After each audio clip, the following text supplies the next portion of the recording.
למה אנשים פונים אליי? אני לא מבין. מה את רוצה? זה ארוך מדי, אני מאבד, הנה אני כבר...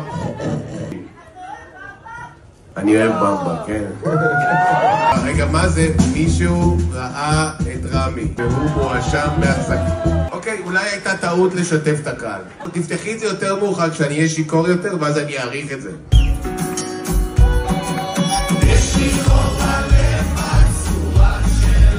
אגב, לא הרבה יודעים, אבל בהופעות עושים שירים. אין את כל הקטע הזה של הסתחבקו, אנשים אומרים מה בא להם. לא. אי אפשר לדבר עם האומן, האומן עסוק בלייצר כסף.